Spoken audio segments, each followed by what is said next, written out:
નમસ્કાર. News of Gandhinagar daily headlines today.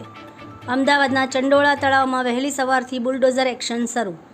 Mega demolition પર સ્ટેની અરજી હાઈકોર્ટે ફગાવી.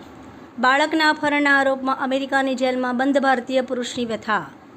સોનાના ઊંચા ભાવે અખાત્રીજે ઘરાકી નહિવત ખરીદી 50થી 60% સુધી ઘટવાની ભીતિ.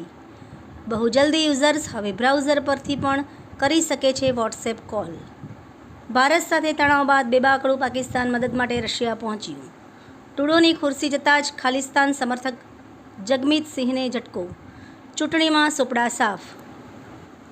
તંત્રી લેખ. વિશ્વના બજારોમાં અનિશ્ચિતતા, ઉથલપાથલ અને અરાજકતા. અમદાવાદ શહેરમાં છેલ્લા 3 વર્ષમાં 70 લાખથી વધુ વૃક્ષોનું વૃક્ષારોપણ. જીવંત મરી રહી છે. વાંચવા જેવું. ભરત વૈષ્ણવ. વિવિધ એમઓયુ હસ્તાક્ષર. ડ્રોન તાલીમ કેન્દ્રો તથા આઈટીઆઈના નવીન મકાનોનું વર્ચ્યુઅલી લોકાર્પણ કરાયું. રાજસ્થાનમાં ગરમીએ 7 વર્ષનો રેકોર્ડ તોડ્યો. જેસલમેરમાં તાપમાન 46 ડિગ્રીને પાર. ગાંધીનગર મહાનગર ભાજપ અધ્યક્ષ તરીકે શ્રી આશિષભાઈ દવેની નિયુક્તિ. એનઓજી સાહિત્ય સરિતા ગ્રુપ. વિષય આતંકવાદ. એના ઉપર સર્જકોની સ્વરચિત વિવિધ રચનાઓ. થલતેજ વિસ્તારમાં આવેલી સરકારી થલતેજ અનુપમ શાળા 2માં વાલીઓની એડમિશન માટે પડાપડી. વર્ષ 2025-2026ના એડમિશન માટે વેઇટિંગ લિસ્ટ બહાર પાડ્યું.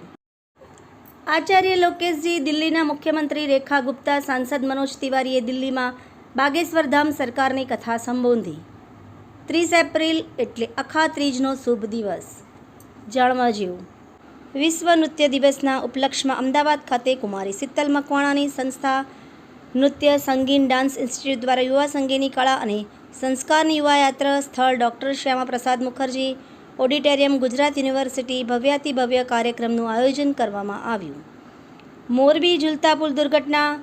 સેશન્સ કોર્ટે જયસુખ પટેલ સહિત 10 આરોપીઓની ડિસ્ચાર્જ અરજી ફગાવી.